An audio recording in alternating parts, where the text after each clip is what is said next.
Hi, everyone. My name is Matt. I'm a debater originally from the LSE, and today I'm going to be talking about first speeches and how to deliver them with quality. This seminar will have four key objectives. The first is we're going to identify key components that make up a strong first speech. The second is how to strategically deploy framing and preemption, as well as responses if applicable, at your first speech. The third is constructing robust arguments resilient to rebuttal. And the final will be about rhetoric's style and how to deliver first speeches that are memorable to judges and win them over. A couple of key notes on this seminar before I get into the content. The first is that while this is a UADC workshop, my background is in BP, and this workshop will be format agnostic. That is to say, regardless of your format background or the intended format of debate you plan to participate in, as long as it's within the sort of BP, AP, Australs, WSDC sphere, all of the advice I'm going to be giving will be cross-applicable to all of those formats. Similarly, however, there will not be any format-specific advice in this workshop. It's going to be largely broadly applicable skills that you can use regardless of what format you're competing in. The second thing to note is that I urge you to use discretion with taking this advice, right? There's a wealth of really good workshops online. You may find advice there that's contradictory to this, and you may find advice that suits you better, right? Now, well, obviously, I hope the workshop will be very helpful to you. Don't take it as gospel, right? If I say something that doesn't work for you or you feel it doesn't fit with your sort of prep strategy or team's prep strategy, feel free to just use discretion about what you adopt, right? If none of it's helpful to you, that's obviously regrettable, but better that than you taking on advice that ultimately wouldn't help you, right? So use discretion and pick and choose at will and find what's useful for you. With that being said, let's get into the first objective, which is figuring out what makes a strong first speech. I think this is probably the most important, right? Because there are certain characteristics that I found over my years of debating that almost all strong first speeches share. And if you're able to identify them with some consistency, you're likely able to figure out what will make your own first speeches better as well. I think first speeches that are particularly strong have four characteristics that they all broadly fall into. The first is that these first speeches are usually intentional. They frame and characterize the debate with a lot of intentionality and strategy. That is, right when the first gets up to speak and opens their mouth, they are immediately laying out the roadmap or the guidelines that their team is setting forth that will lead them to victory, right? Every framing, every bit of characterization that they provide, and every word is said with intention. And that intention is to provide them with the clearest path to victory possible in order to win the debate. Secondly, these first speeches ought to be structured. And this doesn't mean you have to follow the sort of WSDC premise, argument, impact, conclusion as gospel, right? It just means you need to be easy to track for a judge, easy to follow, and the internal structure of the speech needs to make sense and have a logical flow to it, right? Similarly, your arguments need to meet all internal burdens, right? We'll talk more about this in the second and third part of the workshop, but in general, arguments need to be reaching sort of the point at which the judge will credit them, and they need to be explained with sufficient detail that it's clear there's nothing missing in terms of the burden you're setting out to fulfill. The third thing to note is that these first speeches need to be responsive. And this is true regardless of whether you're speaking first on the affirmative or speaking first on opposition, right? You need to respond to claims made by the opposing side either directly if you're on up or if you're on prop in the form of preemption. And both are really important in terms of setting out a clear sort of clash for the debate and delineating really clearly what ground you want the debate to be won and lost on. Finally, those speeches need to be resilient, right? They need to be able to oppose speakers' challenges with sort of robust mechanization, and they need to be resistant to rebuttal and counter framing in order to make sure they survive the onslaught of attacks that they're going to face within the debate, right? Now, obviously, these are very broad outlines, right? And there are many different types or styles of speech that can fulfill all four of these criteria. But as a general rule, the best firsts meet all of them, regardless of how they are presented, regardless of the style of the speaker, and regardless of what precise content they choose to present and how they choose to present it. There are a couple of common mistakes that are a corollary to this that I think are important to outline here. The first is a first speech that fails at one or more setup burdens. These can be like definitional gaps, or they can be deficits in strategic framing, right? If you fail to frame appropriately, that often will mean your arguments as a first will exist in a vacuum and can be easily recharacterized in a negative light by opposing speakers. Perhaps the most obvious example of this is if you have a motion that's like, this house would ban, I don't know, something, right? and you fail to characterize how the ban would likely be implemented, right? And you fail to characterize or use fiat in such a way that you implement the ban in a way that's resistant to backlash, right? It's very easy then, especially if the thing that you're banning is something popular, for opposition team to get up and be like, it's actually the case that this will cause a massive amount of backlash and undermine the core goals of what this ban is trying to do, right? So without characterizing these things appropriately, you can often fall into really serious traps that are going to be set by opposition teams, or your arguments will just hang out there in a vacuum and then can be easily recharacterized or reframed by a strategic team in the future, right? Secondly, these firsts that are potentially weaker might have logical gaps in argument construction. This might be where you jump from a premise to an impact without first demonstrating a clear mechanism, but it might also be that you're speaking in such a way that is just very hard to follow, right? This leaves logical gaps in the argumentation, and it's unclear to the judge how you got from point A to point B, or even if you are making a point with a point B, right? Thirdly, you might be doing repetitive or needless mechanization, right? Mechanization, just like framing and characterization, should be done with intentionality. When you're explaining how things might happen, it can be very useful to give multiple ways how something might happen. At the same time, however, this can also be highly redundant. You can be explaining how things can happen in multiple ways, and the judge might believe you after the first or second one, but you might give 5 or 6, right? Those remaining 4 are probably pretty redundant, right? So mechanize only to the point where you believe it's proven and where you know that the judge has internalized it as proven. Don't mechanize beyond that. Finally, you want to avoid leaving impacts at too high a level, right? If you fail to explain the reason, judges ought to care about the implication of everything you're saying. It's likely the judge won't care very much about it, right? Being really clear and being really compelling about articulating what the main so what of your case is probably the most important of these 4, or at least one of the most important of these 4, because in the absence of doing this, often judges are just left wondering, what exactly were you trying to prove, right? And what exactly is the main or core takeaway from the case, right? You can have something very compelling and very logically presented, but if it's unclear what the purpose was of all of it, often judges will be left scratching their heads, right?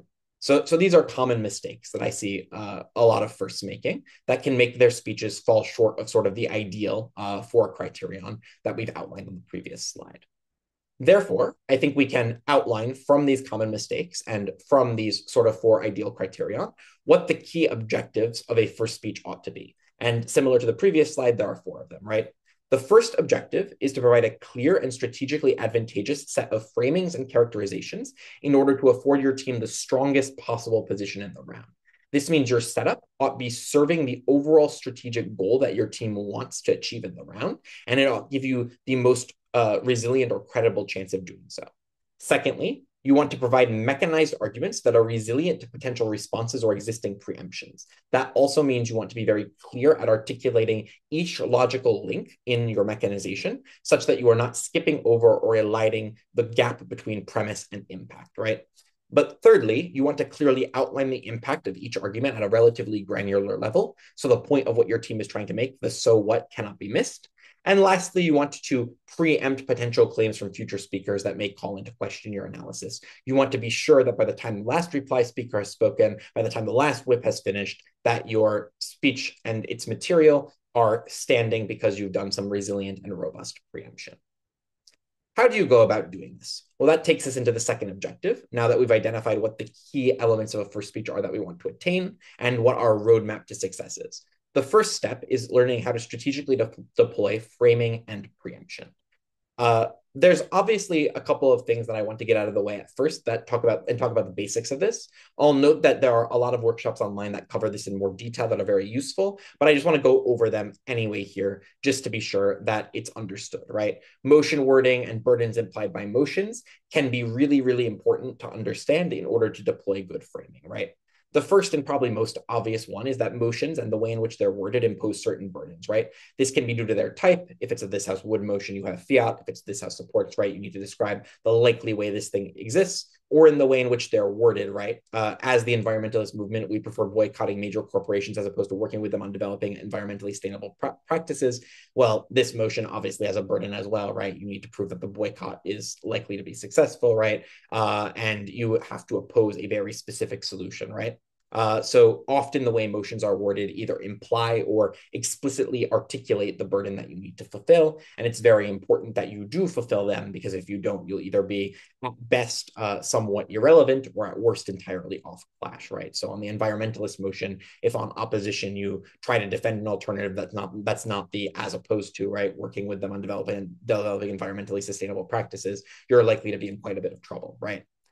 So yeah, paying attention to those wordings and the potential or actual burdens set forth by them is really important.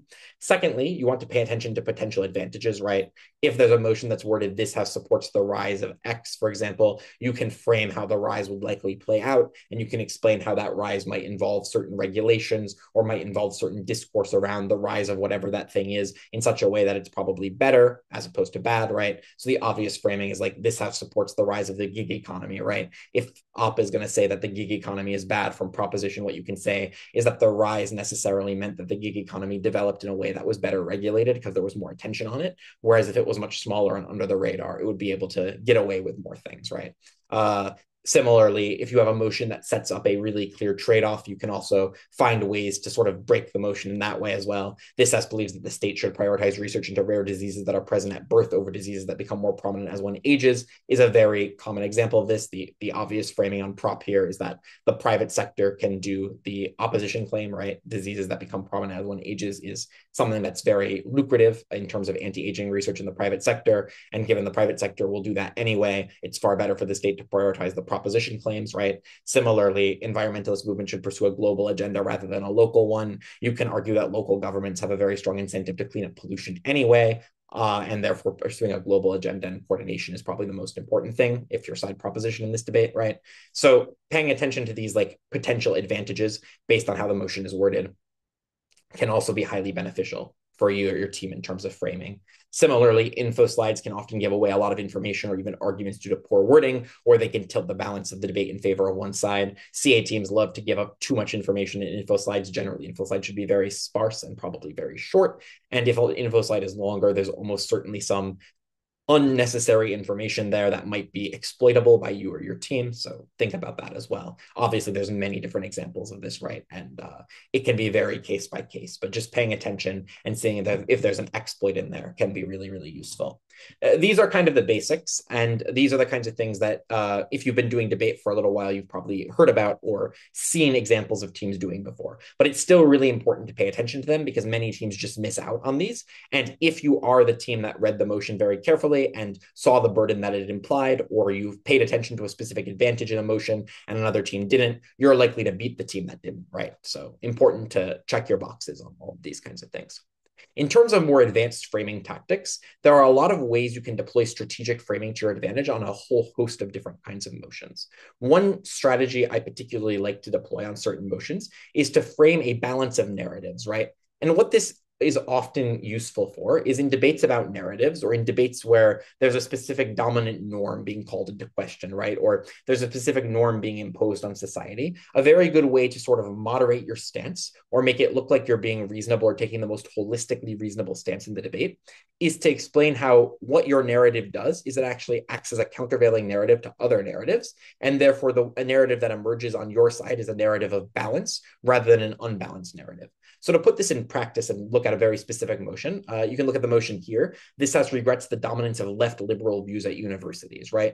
Now, obviously, opposing the dominance of left liberal views at universities, you could imagine that sounds like a bad thing because maybe really right-wing discriminatory views would rise to the top. And that's probably what opposition is going to say. They're going to probably come after you and try to hit you really hard on the idea that like right-wing views are really discriminatory and harmful towards minorities, and they'll rise to the top in the absence of left liberal dominance, right? So what you can say from side proposition is you can say that it's very likely that even absent the dominance of left liberal views at universities, large demographic swaths of the population of people who attend university, including professors, are likely to be more liberal or more progressive. What that then means is that when you don't have the dominance of one view, you get a more balanced set of narratives that therefore allows you to get more diversity in terms of research and more diversity in terms of the student body and the exposure to different perspectives that students have, right? In other words, you can say that what you're opposing is the dominance specifically, and then you can give plausible sounding reasons as to why in the absence of that dominance, there would still be plenty of representation for the left liberal view at universities. Similarly, on the motion, this house believes that the significant rise in retail investing does more harm than good. You can argue that the significant rise in retail investing actually creates circumstances by which people have more information and are better able to moderate what kind of retail investing that they do, right? If you're opposition. You can argue basically that what the rise of retail investing has done is it's actually created a circumstance whereby more people are able to access it. And as a result of more people being able to access it, you get more discussion, more discourse, and more regulation surrounding it. That eventually leads to a better balance in terms of the overall market, right? So rather than getting once in a great while, you have a GameStop situation where, retail investors come in and then they maybe make a bunch of money in the short term, but then lose a bunch of money in the long term. What a significant rise does is it creates a greater degree of balance in general and a greater degree of a more balanced ecosystem, right, in terms of how people are investing. You can also use framing in other ways, right? You can use framing to symmetrize another team's case, right? You can say this house believes that actor X should do Y over Z, right? Or this house believes that actor should do X over Y, right? You can basically explain why it is the case that if actor does X, right, Y will happen either way due to exogenous factors, right? So the good example of that was on the previous slide about the private sector stepping in to do research into rare genetic diseases, right? As opposed to diseases that are present at birth, right? That's one very good example of it, right? But in any motion that's worded this way, you can deploy this framing tactic. The third thing you can do is framing in order to set up your preferred situation to a problem the opposing side flags, right? Or a problem you anticipate they'll flag, right? This is a bit sneaky, but what you can basically do is you can say, if it is the case that opposition is going to flag that this problem exists, you can use framing to explain why that problem either does not exist or is fairly mitigatory in the grand scheme of things in comparison to the big impact you're claiming. And here, the good heuristic you ought to use is you ought to try to sort of preemptively concede that they might score a harm, but then try to make that harm seem as small as possible. So the worked example for this is actually very straightforward. It's just the debate about whether or not we ought ban neo-Nazi groups or whether or not we ought ban the KKK in the United States, right? Obviously, very horrible, very awful groups, right? And no one's gonna, really care very much that they're banned, except for the people who are, a part of those groups, right? The problem is that opposition teams will often be like, but if you ban them, there will be backlash, and that backlash will make their ideas more normalized rather than less normalized, and that's bad. And then they put that challenge to you. So the best thing you can do from proposition on this motion, if you want to explain why banning these groups is going to be good or go well for you, is to say, we admit there's going to be backlash, but then make the backlash seem very, very small and just minimize it to the maximum extent possible, right? So what you can say basically is you can say, yes, we agree that the backlash will be something that happens, and we concede preemptively to opposition that it will happen. But with that being said, we think there's a variety of reasons the backlash will not be particularly significant. For example, people have very short attention spans. There's a 24-hour news cycle. So often the people who might be upset about this will be, over it fairly quickly when they see another news cycle that upsets them. Secondarily, the kinds of people who are going to be upset by this are already extremists who are mad at the government for a variety of other things anyway. So it's very unlikely that this is going to be a tipping point for them engaging in some kind of, more radical action. Finally, even if there is backlash, it's better to have it out in the open. Whereas if there's a sort of slow burn of backlash over a long period of time, when the government takes other actions, then it might become a problem far later on down the line. Better to just throw some of them in jail now and reduce the problem in the immediate term rather than leaving it to fester in the darkness for a much longer period of time.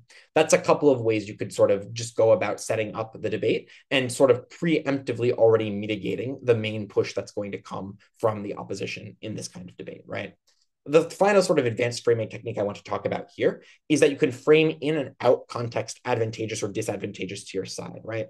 Obviously, you have to be charitable about this. You don't want to go about framing in context that's like obviously hugely beneficial to you, but has no grounding in the motion whatsoever. And similarly, you don't want to squirrel the motion, right? If the motion is about banning plastic surgery, you can't frame the debate so narrowly such that you're only going to ban plastic surgery for a very small subset of reasons, right? And you're going to leave it legal in almost every other circumstance, right? That's the kind of framing that's an obvious squirrel, and you don't want to do that, right? But what you can do in terms of framing characterization or modeling is you can frame out obvious, like worst case scenarios, right? Or you can frame out obvious situations where it's not something that you are reasonably meant to defend, right? So in cases and motions where there's some kind of obvious tail end, right? Like if you have a motion that's like this house would create a matriarchal state, right, where only women have are able to hold positions of power,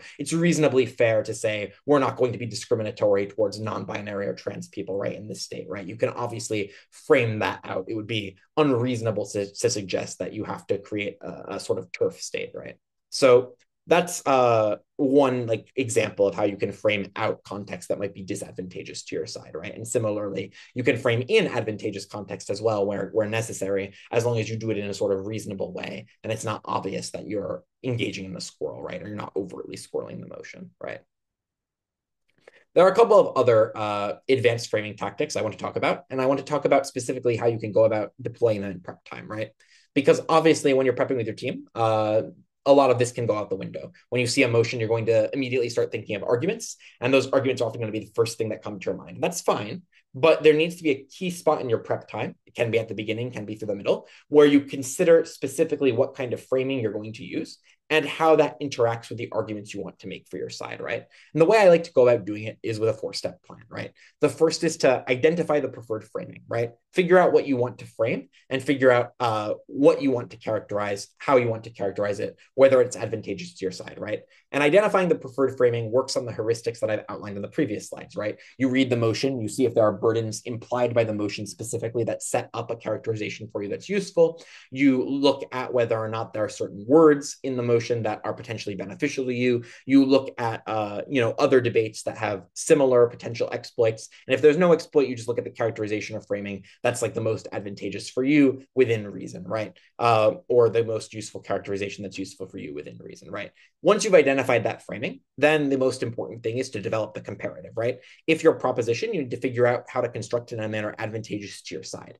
If your opposition, you want to do sort of the same thing, but you need to work to anticipate what claims the proposition team will make in advance of the debate to allow you to articulate the trade-off very effectively in your speech once you hear what the proposition says. And this can sound like you might miss the point, right? You might end up missing what proposition is going to say. You might end up building your entire case around a case that proposition teams don't make.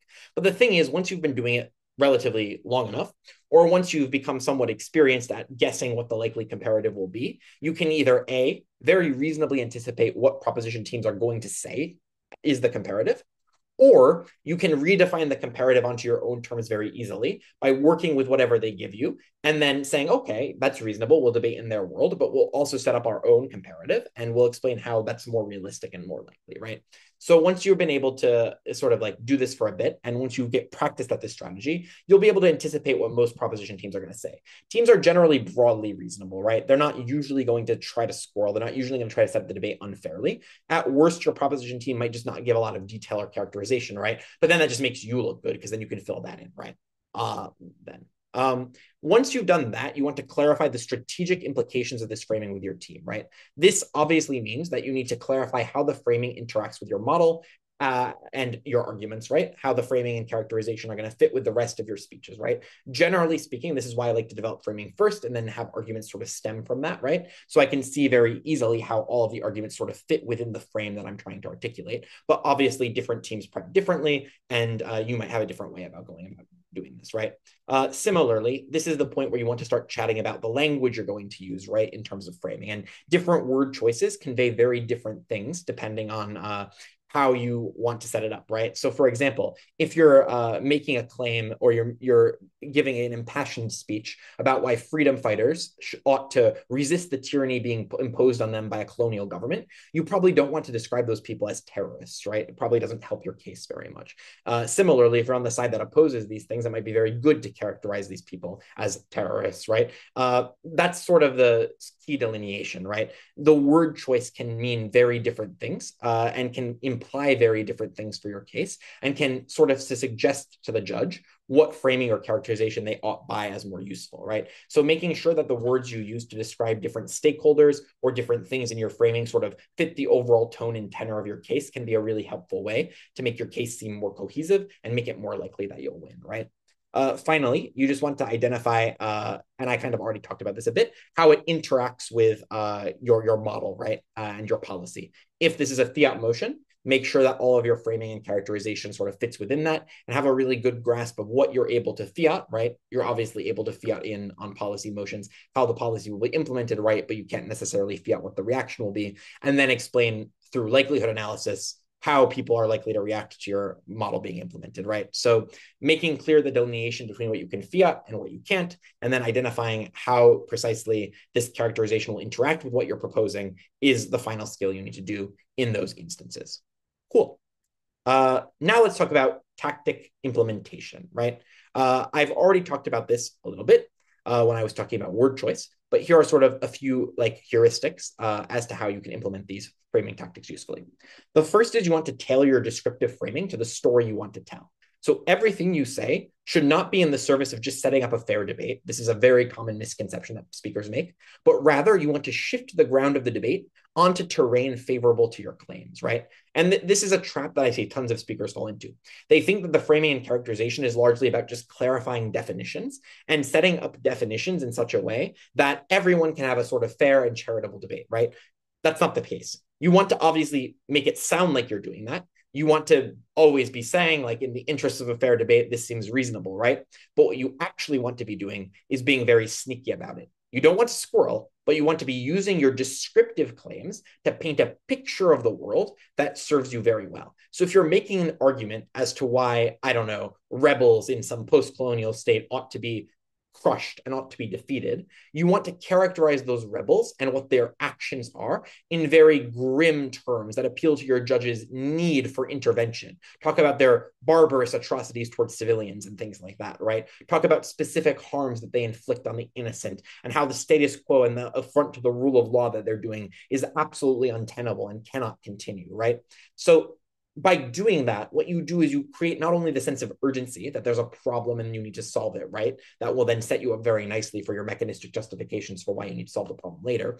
But you've also, through the words you're using and the illustrations that you're describing, created a sort of implicit explanation as to why it is the case that you cannot pursue a different kind of strategy, right? So if, I don't know, the opposition team gets up and tries to prop appeasement with a rebel group, right? You can be like, well, this is obviously not going to work. And it's very clear from the way we framed it that this will never happen, either explicitly, because you explained why that's the case right later on, but also implicitly, your framing made it really clear why there's no real way that you can reach accord with this rebel group, for example, right? So that's an example of tailoring your descriptive framing in a way that is efficacious, right? Secondly, you want to include mechanistic justifications for your framing where relevant. So framing is like any other argument. And persuasive framing is likely to involve process analysis that clarifies how the situation you are describing that favors your side is true. Now, obviously, this is distinct from modeling, right, on like a policy motion. But whenever you need to use likelihood analysis, it's a very good idea to include robust justifications, how those things happen, so that it can cross the sufficiency threshold for proof in the minds of your judge. The third thing you want to do is address obstacles to your framing directly and straight out the gate, right?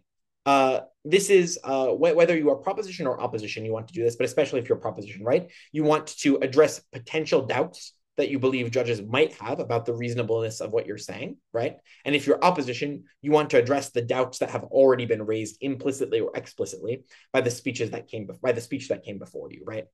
Finally, make your claims sound reasonable, right? I already kind of noted this, but make a big deal about being charitable to the other side. Make calibrated concessions where necessary, right? Like concede that they have an impact within the precise parameters you define, but then explain why the impact is unimportant and already mitigated, right? This gives you a lot of brownie points with your judge. You can seem like the reasonable adult in the room who's sort of painting very clear parameters of where the debate takes place, where it doesn't take place. And through those painting an illustration of those precise parameters, you can frame out arguments or frame in context that marginalizes or mitigates the claims that other teams or the other team in the debate is making, right? So make your claim sound reasonable, but use that reasonableness as a scalpel to surgically refine the area in which the debate ought to take place and to cut out anything you don't want to deal with or you think would be strategically disadvantageous to deal with. The other things that you want to look at are explicitly clarifying trade-offs, right? I already talked about this a bit, make sacrifices when needed, but just make sure that they're calibrated and calculated ones. You want to address challenges preemptively. So it's not just the case that like you need to build in preemption to obvious worst case scenarios, but you want to consider the likely case direction from the opposing bench, right? Including challenges or extensions that might come later from other speakers. And finally, build the arguments in service to your framing, not the other way around. I already talked about this a bit during the prep time segment, but characterization is not disconnected from analysis. Your arguments should naturally flow from the premises you've outlined to the premises that you want to implement in your speech. The last thing I'll talk about here is on effective preemption specifically, because this is something that people struggle with a fair bit, I think, in general, right? Your speech as a first needs to survive multiple speeches, how many exactly depends on the format, of speakers challenging you explicitly or implicitly, and trying to dismantle the preconceptions that you've set out in the debate, right? This is a natural fact of the way in which debates are set up, but it then behooves you to make sure that the claims you are making are as robust and resilient as possible to those potential challenges. So obviously this effective preemption begins in prep time. You want to start by sketching out the main burdens relevant to the other side and highlight what implications this has for your case in prep, right? Preemption doesn't need an isolated section at the start of one speech. You can do it, right? But you can also just build it into the frame naturally, right? So at the end of a framing segment, once you've finished explaining some descriptive claim about the world, you can be like, opposition speakers might challenge this characterization saying X, but we think Y at the conclusion of a framing claim, right? Or you can include it in an argument, which I'll talk about a bit later. Good framing precludes potentially damaging classes of argumentation from the opposing side, right? So you can make use of reasonable exceptions or other forms of characterization to ensure you're not bound to defend the indefensible, something I've talked about a bit earlier. But also explicit preemption is best used to preempt very obvious or intuitive challenges. Otherwise, it's better to sort of implicitly build preemption into the mechanism, which I'll talk about in the next section of the workshop. So basically, effective preemption is something you build into speeches when it's very obvious, right, at the start, right, or you build it into your framing, rather, at the very start. And if it's something less important to sort of explicitly outline or preempt at the beginning, then you can implicitly build it into the mechanism later on in the speech. Now let's talk about constructing strong arguments, which is the second to last objective in the workshop. So argument structure is sort of the first thing to talk about here. And here I'll note that obviously these bits are a bit more subjective than others, right? Because obviously it's the case that different speakers will have different structures that they want to follow. And here I think you can be a little less rigid about following precisely what I've set out. But this is just something that worked well for me. And it's something that you can obviously play around with if you need to. So the first thing that you want to consider is following a very strict premise mechanism impact example or impact example structure to avoid structural pitfalls. Obviously, walking through this structure is sort of beyond the scope of this workshop, but this is a very common one, right? It's very useful to follow it if you don't have some other predefined structure that really works well for you, just because it's very hard to mess up. And generally speaking, when you're giving a first, you want to deliver sufficient content in your speech, and you don't want to be tripped up by structural disadvantages, right? Obviously, you want to consider what arguments are strategic on a motion-specific basis. Talked about that in the previous part of this workshop, right? And finally, you want to identify the impact you want to prove, right, at the argument, and then work backwards from the impact, right? It's very bad to try to start from like some vague premise and then try to get to the impact. You'll often end up taking your brain on multiple detours along the way. It's going to be very, very hard to come up with a sort of robust mechanization that is going to be very, very strong, right? But if you start from a point that you want to prove something, then you can reverse engineer the mechanisms from that impact more easily, either by looking at how you got to this impact in other similar debates, or by looking at what the impact necessarily demands you would prove implicitly in order to implement it, right? So for example, if you want to prove that minorities are better off as a result of your case on any motion, right? You obviously need to look backwards at, you know, maybe previous debates. You want to think about how you proved this in previous rounds, or you want to think about what would have to change in the world in order for minorities to be better off. And obviously what would have to change is motion specific or motion dependent, but working backwards from the impact can be really helpful here. Robust mechanization has a couple of guidelines. And here I want to reiterate the thing that I stated early on about how duplicative mechanization, or mechanization that is overly long or mechanization that is overly thorough is not an inherent good, right? Well, obviously, the point of doing a lot of thorough mechanization is to make sure you can't be refuted easily by speakers down the line. And that's a good reason to do a lot of mechanization. Often speakers can overdo it, right? So in order to identify whether or not you ought to mechanize more, right? Consider first why you want to prove the claim, right? It must have a strategic reason. Otherwise, there's no point to doing it, right? Then you want to examine first what you need to prove in order for the argument to be true, right? So this is distinct from the thing I talked about previously, right? Developing an argument. You've already identified an impact. Now you're trying to figure out what the mechanism, right, is in order to fit the impact, right? So what do you need to prove in order for the argument to be true, right? What do you need in order to prove for the impact to reach sufficiency, right? Thirdly, you have to meet internal burdens. I'll talk about that in a minute in more detail, right? And you need to meet or respond to other burdens imposed by other teams, if applicable, right? If a team is trying to stick you with a burden to defend something, you need to either respond to it, say why it's not your burden, or meet the burden and explain why you end up fulfilling it better, right? Finally, you want to consider gaps in intuition, right? What are issues that a judge might have with a claim you're making that you don't, right? And this is a really common pitfall, right? You might assume because you're familiar with an argument, a judge is also familiar with it. This is often a faulty assumption. You also might assume that because you proved it in your head or because what you wrote on your paper made sense to you, that the judge will also believe you, right?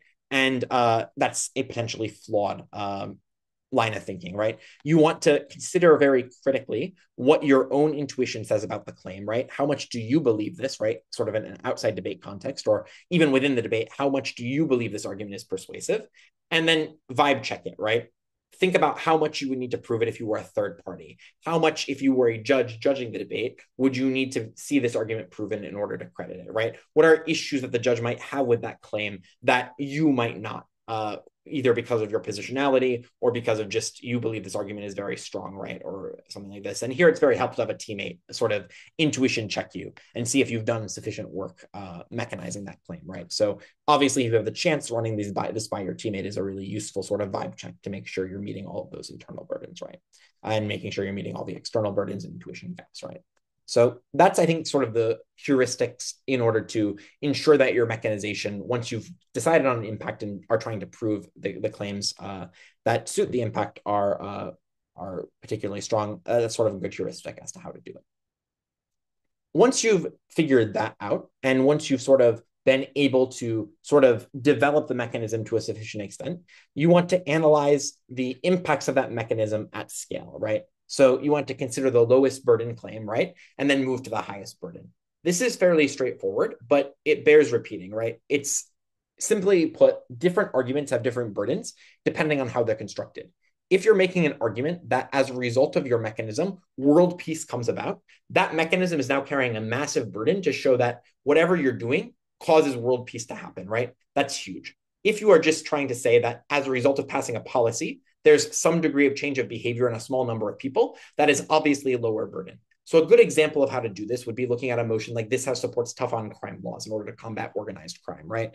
If you are government on this motion, right, you're going to want to make a claim something along the lines of implementing tough on crime laws leads to deterrence, right? Because fewer people will commit crimes because they're scared of being arrested, right? So what you can say is like the lowest burden claim is precisely that. You can say that there's deterrence as a result of people fearing the law. So even before the law is implemented, and even if it's not effective in terms of implementation, just the law being passed will probably lead to a downswing in crime, at least initially, right? Then you can move on to a slightly higher burden claim, which is when you implement tough on crime laws, you give police more resources. More resources means they crack down on the gangs, they break up syndicates, they get drugs off the streets, they discourage people from joining gangs, recruitment goes down, and so on and so forth, right? These are slightly higher burden, right? Then finally, you can argue the highest burden claim, which is the organized crime groups get disrupted, and then they end up failing, and as a result of losing all their revenue, they collapse, and therefore you get peace in the society, right?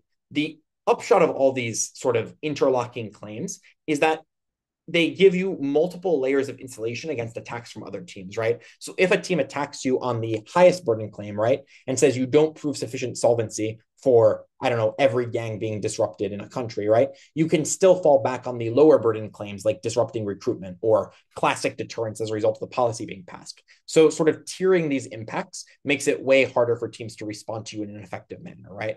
I already noted previously, but it bears repeating again. That mechanism should avoid being duplicative and make sure that when you are applying and adding multiple reasons for why something is true, make sure they rely on very distinct logic, not the same logic cross-applied to multiple similar stakeholders. And finally, where the mechanism affects multiple stakeholders differently, make very clear the difference of the impact at the impact level, right?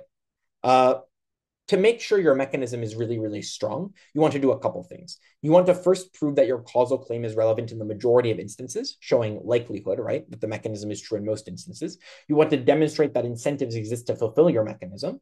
That is that there are people, stakeholders in society that will fulfill the mechanism you are setting forth.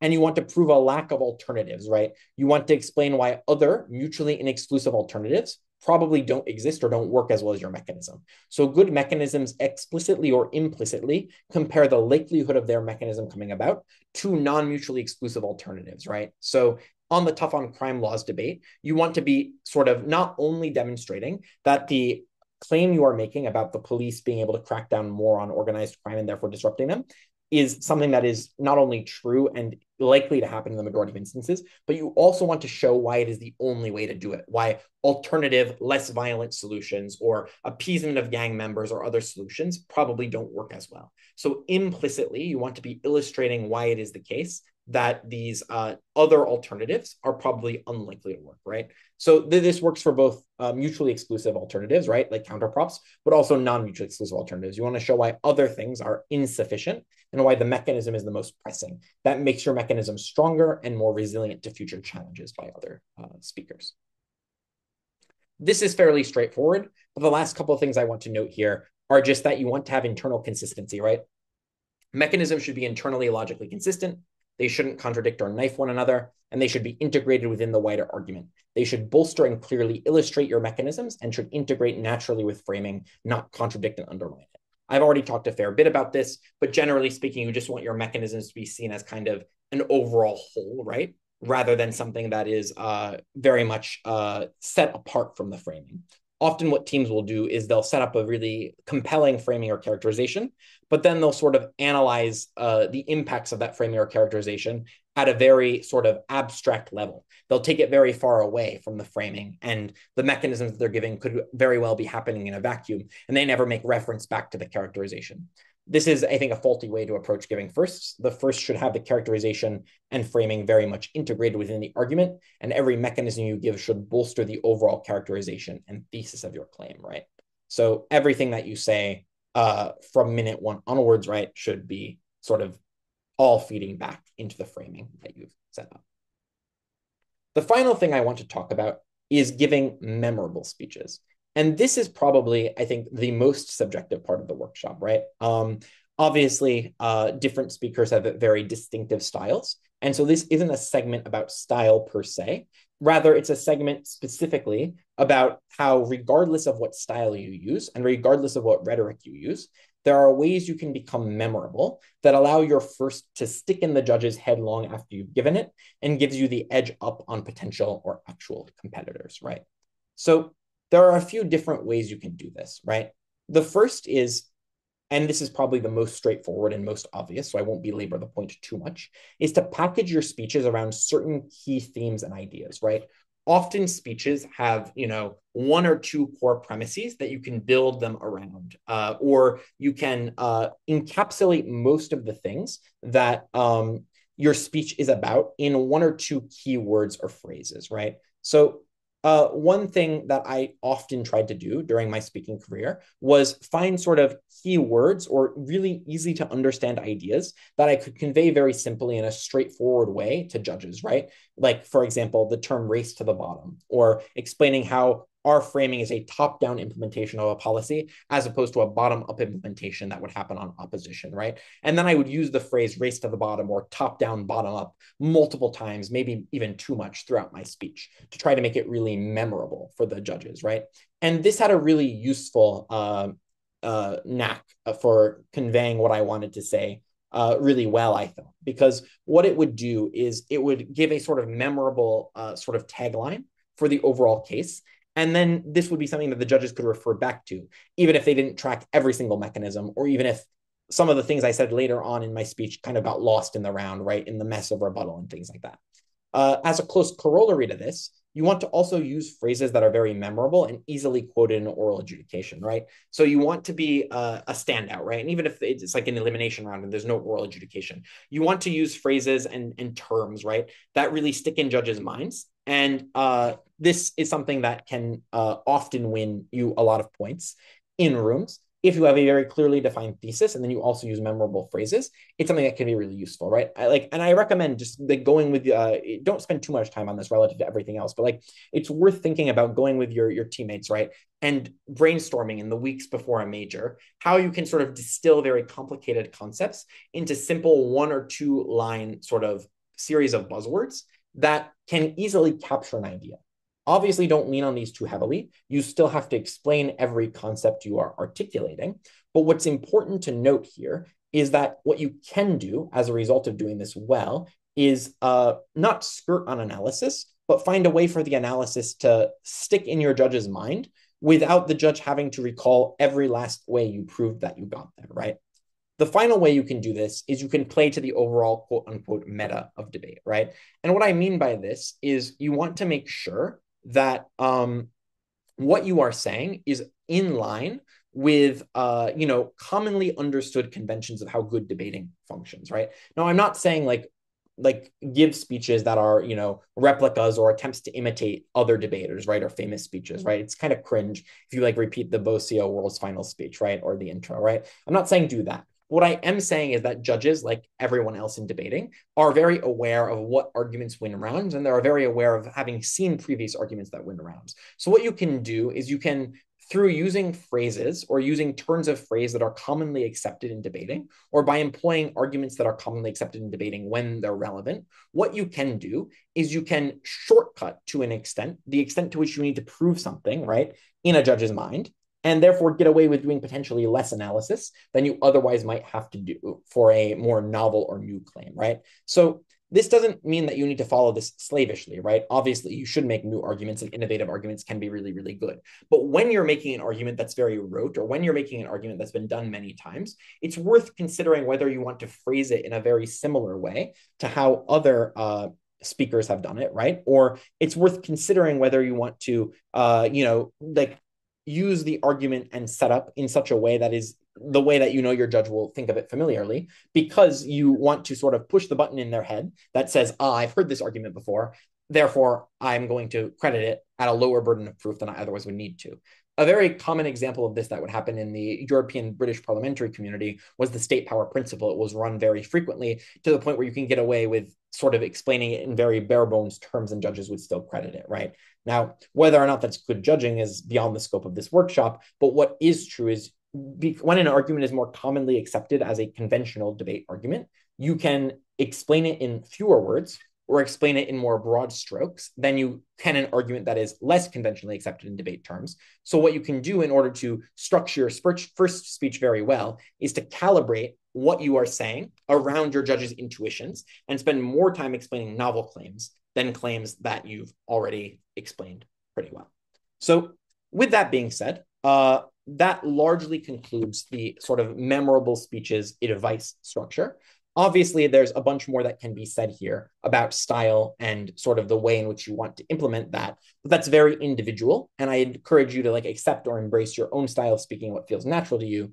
The main concern and the main point of this is to ensure that you are communicating effectively, right? Not suppressing the way in which that you speak, but utilizing and molding the way you speak in such a way that you are calibrated and attenuated sufficiently to be persuasive to the broadest range of judges at the major you're competing.